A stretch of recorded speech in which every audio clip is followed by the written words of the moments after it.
अण्णा हजारे यांच्या अटकेच्या निषेधार्थ पुण्यातील तरुणाईच्या वतीने जोरदार निदर्शने करण्यात आली। अण्णा हजारे यांनी लोकपाल विधेयक मंजूर करण्यासाठी 16 ऑगस्ट पासून दिल्ली येथील जंतर मंतरवर आंदोलन करणार असल्याचे जाहीर केले होते, परंतु त्यांना जंतर मंतर येथील जागा नाकारून जयप्रकाश नारायण नॅशनल पार्क येथे 3 दिवस उपोषणास परवानगी दिली होती। परंतु नंतर ती जागा सुद्धा दिल्ली पोलिसांनी नाकारून अण्णा हजारे आणि त्यांच्या टीमला पोलिसांनी अटक केली। लोकपाल विधेयक मंजूर करण्यासाठी आणि अण्णांना अटक केल्याच्या निषेधार्थ अण्णा हजारेंना भारतातून भरघोस पाठिंबा मिळत आहे। त्यातच पुण्यातून अबालवृद्धांसह तरुणाईचा मोठा पाठिंबा मिळत आहे। यात सरकार विरोधात जोरदार घोषणाबाजी ही तरुणाई करत आहे। शहरातील बालगंधर्व चौक, महानगरपालिका, सप महाविद्यालय समोर तसेच शहरातील विविध ठिकाणी हजारे यांना अटक केल्याच्या आणि त्यांनी सुरू केलेल्या आंदोलनास भरघोस पाठिंबा मिळाला। यात तरुणाईने डोक्यावर टोपी घालून आम्हास अटक करा अशा प्रकारचे बॅनर सुद्धा फडकावले। या उपोषणास पाठिंबा देण्यासाठी इंडिया अगेन्स्ट करप्शनच्या वतीने बालगंधर्व रंगमंदिरासमोर चक्री उपोषण सुरू करण्यात आले। यामध्ये एकूण 40 ते 45 संघटना सहभागी झाल्या असून दर 12 तासांनी एक संघटना येऊन या ठिकाणी उपोषणास बसणार आहे। यामध्ये परिवर्तन, art of living, Bharat Swabhiman, शिक्षण हक्क मंच, हिंदू जनजागृती समिती आदी संघटनांनी सहभाग घेतला। या आंदोलनात शाळकरी मुलांनी सुद्धा सहभाग नोंदविला। माझं नाव डॉक्टर गीतेश देवाने आहे। मी मागच्या 3 महिन्यापासून या मुवमेंटमध्ये अण्णा हजारेंचं कार्य जे आहे जनलोकपाल कायद्याविषयी ते प्रचार आणि प्रसार करण्याचं हे करत आहे। आज अण्णा हजारेंना अटक करण्यात आली, त्यांना अनशनला परमिशन न देण्यात आली। इनफॅक्ट ही कंट्री फ्री कंट्री आहे, आपल्याला 1947 या देशाला फ्रीडम मिळालेली आहे, तरी आज आपल्याला पीसफुल प्रोटेस्ट करण्याचा कोणताही मार्ग सरकारने उपलब्ध करून दिलेला नाहीये।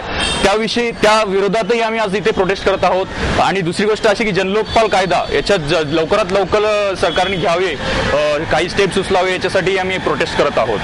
तर दुसरी गोष्ट अशी की आम्ही अजून ठरवलेलं आहे की आजच्या दिवसात संध्याकाळपर्यंत आम्हीही अरेस्ट स्वतःला करून घेऊ। जर आणखीन अण्णांना सोडण्यात न आलं किंवा आणखीन काहीतरी अत्याचार करण्यात आले तर आम्ही जरूर कोर्ट अरेस्ट आजच्या दिवसात करून घेणार आहोत। मुख्यतः जनलोकपाल कायद्याचं जे आहे लोकपाल, सरकारी लोकपाल आणि जनलोकपाल कायदा यात सगळ्यात मोठा डिफरन्स हा आहे की लोकपाल कायद्यात अशी कोणतीच तरतूद नाहीये की 99% जे सरकारी अधिकारी आहेत त्यांना त्यांनी सोडण्यात आलंय। काही प्रमाणातच फक्त त्यांना सरकारी अधिकारी त्याच्यात ठेवण्यात आले आहेत आणि एनजीओज ज्यांची की त्याच्यात ठेवण्याची गरज नव्हती त्यांना आतमध्ये ठेवण्यात आलं आहे। जनलोकपाल कायद्यात जे सगळे तरतुदी आहेत त्यातले 17-18 तरतुदी त्यांनी ज्या महत्वाच्या आहेत त्या घेतल्या पाहिजे होत्या, त्या आजही त्यांनी घेतलेल्या नाहीयेत। तर ते महत्वाचं आहे, त्याच्या विरोधातही आम्ही निदर्शने आज इथं करत आहोत। जय हिंद, माझं नाव आझाद आहे। अण्णांना अटक केली हे ऐकलं आम्ही। हे अटक करणारे नक्की कोण आहेत? पोलीसच आहेत। हे पोलीस काय माणसं नाहीत का? यांना भ्रष्टाचाराची झळ पोचत नाही का? महागाई यांच्या घरापर्यंत काय पोचली नाही का? हे काय परग्रहावरून आलेत का पोलीस? सरकारची ताकद कोण आहे? पोलीस आहे। जर ह्यांनी आम्हाला मदत केली तर हे आंदोलन कधी यशस्वी लगेच होऊ शकतं। माझं नाव अवनी वेले आहे। पुण्यातली परिवर्तन ही तरुणांची संस्था 2.5 वर्षापूर्वी आम्ही सुरू केली होती आणि आता जनलोकपाल कायदा यावा ह्याच्यासाठी परिवर्तन अण्णांच्या पूर्ण सपोर्टमध्ये आहोत आम्ही सगळेजण। आणि आज सकाळी 10 पासून आम्ही पूर्ण 24 तास सर्वजण इथे उपोषणासाठी सहभागी झालेलो आहोत आणि जनलोकपाल यावा ह्याच्यासाठी आम्ही आमच्या परीने पूर्ण प्रयत्न करतोय। नमस्कार, माझं नाव अक्षय बेटकर। परिवर्तन ही संस्था अण्णा हजारांच्या या उपोषणाला आणि या लढ्याला, लोकपालसाठीच्या लढ्याला पूर्णपणे आम्ही सपोर्ट करतो।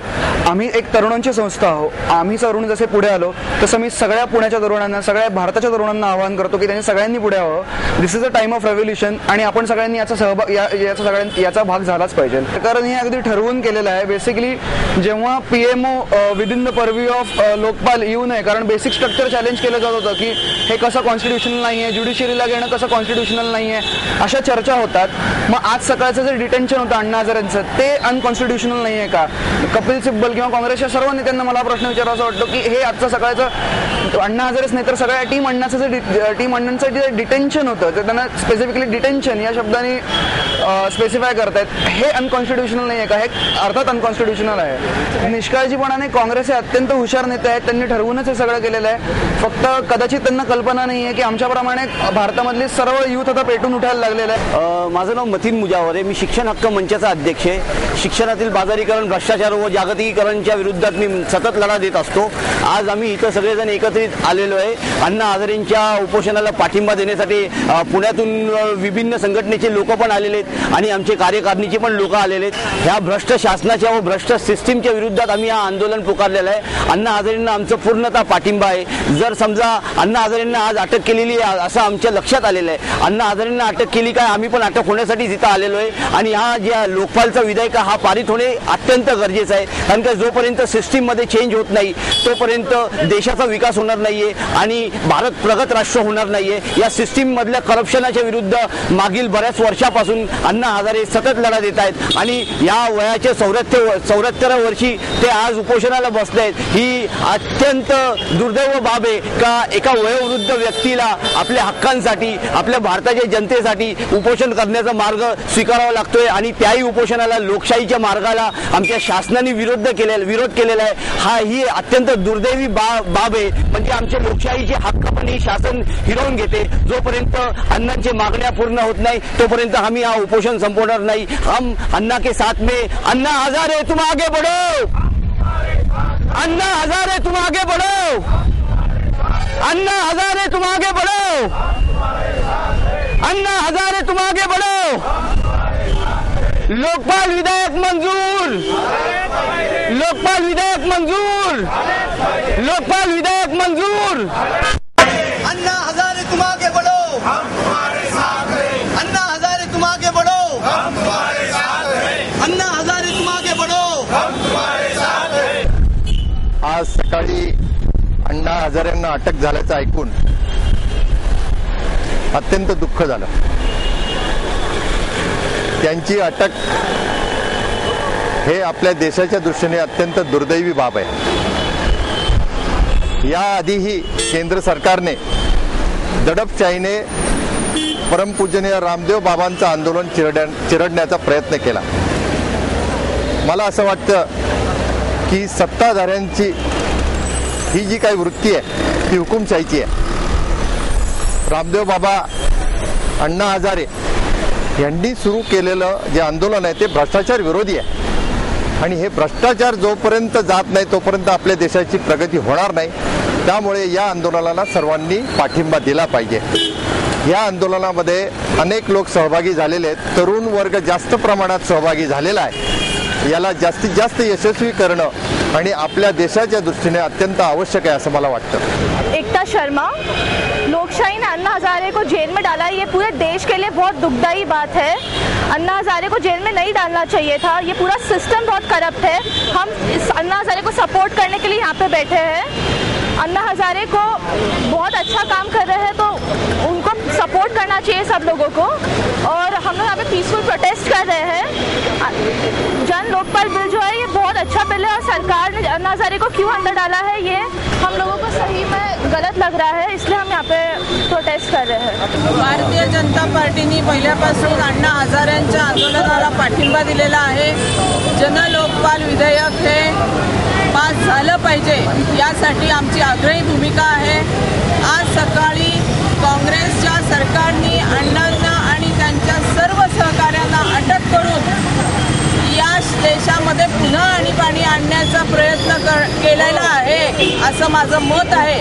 आणि या सगळ्या ह्याच्यामध्ये आमच्या नेत्या सुषमा स्वराज यांनी लोकसभेमध्ये जोपर्यंत पंतप्रधान उत्तर देत नाहीत तोपर्यंत सभा तहकूब करण्याच्यासाठी म्हणून निर्णय घेतलेला आहे. आणि आता पंतप्रधानांना या संदर्भामध्ये, या अटकेच्या संदर्भामध्ये उत्तर हे दिलंच पाहिजे. ज्यांना या देशाचा कारभार धड चालवता येत नाही त्या काँग्रेसला या पंतप्रधानांना खुर्चीवर राहण्याचा हक्क नाही. सर्वसामान्य माणसाला जर का स्वतःच्या हक्कासाठी रस्त्यावर उतरावं लागत असेल आणि सगळा देश रस्त्यावर उतरलाय तरी या सरकारला जाग येत नसेल तर त्यांचा भारतीय जनता पार्टीच्या वतीने आम्ही निषेध करतो. आणि संपूर्ण देशामध्ये याची लाट जी पसरलेली आहे त्याचा सरकारने विचार करायलाच पाहिजे असं आमचं म्हणणं आहे. अण्णा हजारेंना अटक ही अघोषित आणीबाणीची सुरुवात आहे. 1975च्या आंदोलनाचा मी साक्षीदार आहे. गुजरातचं नवनिर्माण आंदोलन युवकांनी सुरू केलं. जयप्रकाश नारायणांनी त्याचं नेतृत्व केलं आणि या देशामध्ये पहिल्यांदा काँग्रेसची राजवट गेली. आज अण्णा हजारेंच्या सोबत या देशातील तरुण पिढी उभी आहे. गुजरात नवनिर्माणचं आंदोलन जे यश मिळवून गेलं तेच आंदोलन हे यश मिळून जाईल आणि हे भ्रष्टाचारी सरकार, सर्वात भ्रष्टाचारी सरकार नष्ट होईल. मला लाज वाटते अण्णा हजारेंची आज रवानगी बिहारच्या तुरुंगात केली आहे. बिहारमध्ये कोण आहे? सुरेश कलमाडी, कन्नी मोई, तो ए राजा या भ्रष्टाचारी लोकांच्या बरोबर एक भ्रष्टाचाराविरुद्ध लढणाऱ्या अण्णा हजारेंना पाठवलंय. या सरकारची मला लाज वाटते आणि हे सरकार उलटून टाकण्याचा संकल्प माझी पिढी करते. हमारा जो आंदोलन है वो किसी पक्ष के खिलाफ नहीं है. हमारा आंदोलन जो हो रहा है वो एक भ्रष्टाचार के खिलाफ हो रहा है और जिस भ्रष्टाचार को लेकर अन्ना हजारे ने कदम बढ़ाया और सारे देश में जागरण किया है, तो आज देश में जागृति की आवश्यकता है. सारा देश हिंदुस्तान आज जाग उठा है. इस बारे में जो लोग भ्रष्टाचार लोग हैं उन भ्रष्टाचारी लोगों के ऊपर कुछ न कुछ कार्रवाई की जाए और सामान्य जनता को न्याय मिले. अगर सामान्य जनता को इंसाफ नहीं मिले तो वो इंसाफ दे देने वाला वो इंसान नहीं है. हमारी दृष्टि से धर्म कहता है कि वो एक शैतान की दृष्टि से चल रहा है. हम और कुछ नहीं मांगते हैं. हमारी आम जनता रोजी रोटी मांगती है. रोटी, कपड़ा और मकान की समस्या है. जनता, आम जनता आज भूखा मर रही है और नेताओं का धन आज स्विस में जमा हो रहा है. वे गुलछर्रे उड़ा रहा है और हमारी जनता भूखी है. तो ये भूखी जनता को हम जैन सन्यासी देख नहीं सकते, इसलिए हम भी आंदोलन के लिए यहाँ बैठे हुए हैं. दरम्यान अण्णा हजारे यांच्यासह त्यांचे 7 साथीदार शांतिभूषण, किरण बेदी, मनीष सिसोदिया, अरविंद केजरीवाल, सुरेश पठारे, दादा पठारे यांनी लेखी हमी न दिल्याने त्यांना 7 दिवसीय न्यायालयीन कोठडी सुनावण्यात आली असून त्यांची रवानगी तिहार जेलमध्ये करण्यात आली. त्याचप्रमाणे पुण्यामध्ये अण्णा हजारे यांना पाठिंबा देणाऱ्या हजारो आंदोलकांना 15 ते 20 पोलीस गाड्यांच्या बंदोबस्तात अटक करून नेण्यात आले. नाही, याच्यामध्ये 144 वगैरे कलम लावलेलं नाही पुण्यामध्ये, परंतु उपोषणकर्ते जे बसले ते उपोषण शांततेने अद्यापही चालू आहे. उपोषणकर्त्यांच्या बाजूला बरेचसे कॉलेज स्टुडंट आलेले आहेत, त्यामुळे फार मोठी गर्दी झालेली आहे. रस्त्यावरती लोक यायला लागलेले आहेत आणि म्हणून मग त्यांना आपण अपील केलेलं आहे आणि त्या अपीलप्रमाणे संयोजक, अजिटेटरचे लीडर आहेत आणि विद्यार्थी जे जमा झालेले आहेत त्याप्रमाणे त्यांनी मान्य केलेले आहे. स्वतःहून ते मग गाडीमध्ये येतात. थोड्या काळासाठी आम्ही त्यांना ताब्यात घेतो.